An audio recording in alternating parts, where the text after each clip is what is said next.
Falar um pouquinho mais dos processos, nós temos um processo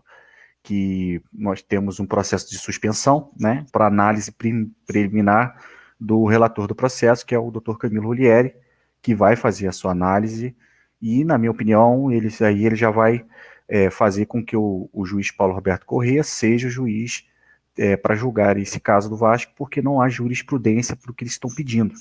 Eles simplesmente estão pedindo a suspensão do juiz Paulo Roberto Corrêa simplesmente porque ele é um associado do Vasco e também por ter votado no dia 7 coisas que o Dr. Paulo Roberto Corrêa já enfrentou numa clareza meridiana incrível, né? E eles mesmo assim foram lá e levantaram arguíram, né? Esse pedido de suspensão, que ao meu ver é um pedido esdrúxulo, não tem cabimento que eles estão pedindo, não há jurisprudência para isso, né? E a jurisprudência que há é totalmente ao contrário, dizendo que pode, o juiz Paulo Roberto Corrêa pode sim julgar, como já julgou casos do Vasco. Esse não é o primeiro caso do Vasco que o juiz Paulo Roberto Corrêa julga, né? Houve mais outros casos no qual ele declarou suspensão em um, né? E há outros juízes, né, de outras varas que também já julgaram o processo do Vasco e que são associados do Vasco, então não há jurisprudência. Então, torcida, galera, fiquem tranquilos, né, com respeito ao juiz Paulo Roberto Corrêa. Mas com relação à demora desse julgamento em segundo grau, né, é a pauta de julgamento, né, e o julgamento em si, é simplesmente porque são 4 agravos de instrumentos apensados em um só, fora o processo de suspensão. O que isso acarreta? Isso acarreta a análise do desembargador relator, ela é mais profunda, né, porque ele tem que conhecer bem o processo, porque ele é o relator do processo, ele vai defender o processo, né, ele vai dar o voto dele, e o voto dele vai servir como base para os outros desembargadores, né? Então, ele vai demorar mais para proferir essa decisão. Por quê? Porque ele precisa entender todo o contexto, né? Então, vamos botar assim, olha, vamos botar em média, tá, galera? Em média. Um agravo de instrumento tem uma contrarrazão do agravante e a contrarrazão do agravado, tá? Normalmente.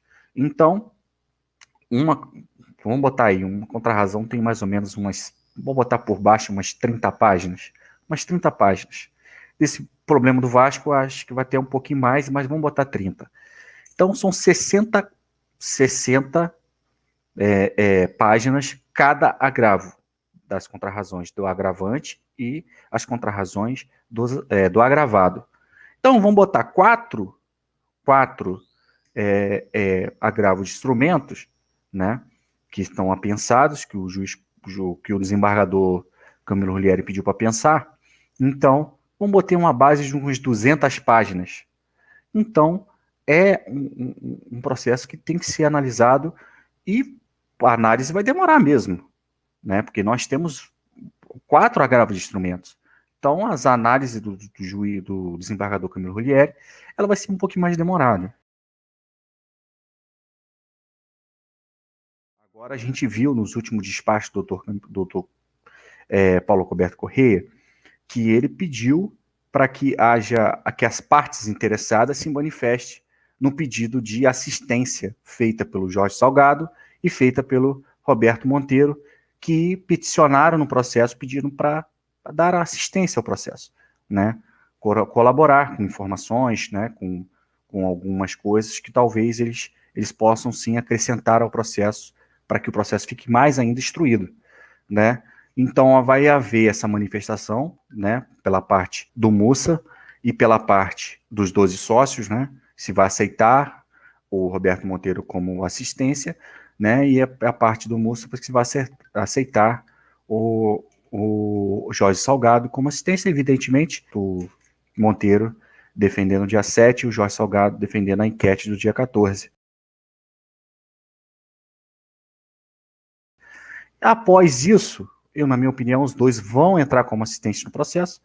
Na minha opinião, o processo já está sanado, né? Não há mais o que acrescentar no processo. Só que o juiz ele precisa ter essa mesma opinião que a minha, né? Ele precisa manifestar que o processo já está sanado, né? Ou seja, não há mais fatos para poderem acrescentar no processo e o juiz precisa se sentir que ele já esteja com um fundamento suficiente para proferir a sua decisão, né, que é uma decisão digamos que mais rica dos fatos, né, uma decisão vamos botar uma decisão completa dos fatos, né, então a decisão não pode ser igual a uma liminar, né, a decisão ela tem que ser um pouquinho mais profunda, né. Então, na minha opinião, a gente já está caminhando para a parte decisória do processo, né, em primeiro grau.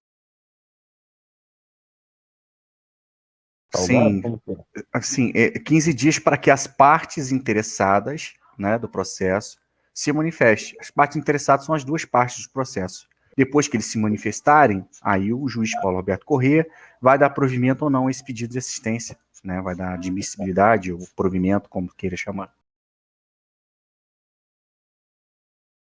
Naquela discussão estava se sendo discutido o Vasco, o que deveria ser reconhecido era a eleição virtual ou eleição presencial. O tribunal, por maioria de votos, entendeu que a eleição virtual tivesse que se prevalecer sobre a presencial. Apenas isso, mais nada. E se o processo chegar no STJ, se não for decidido isso antes, né? Se chegar no STJ, isso facilmente vai ser julgado no STJ. Facilmente vai ser julgado no STJ. Facilmente. Todo o processo judicial é um ordenamento, há etapas a se cumprir. Primeira etapa de citação, depois da etapa das contrarrazões, das contestações, né? São, se eu não me engano, são cinco ou seis fases, né? Nós temos as petições iniciais, já passou, depois tem a fase de citação, depois tem a fase de réplica, depois tem a fase de probatória, que é a fase onde as partes juntam, né? Juntam as provas do processo, né? Até chegar na sentença, que é a fase decisória, né? Do processo. E a gente está caminhando para essa fase. Se eu não me engano, a gente está na instrutória, né? Então, o que acontece?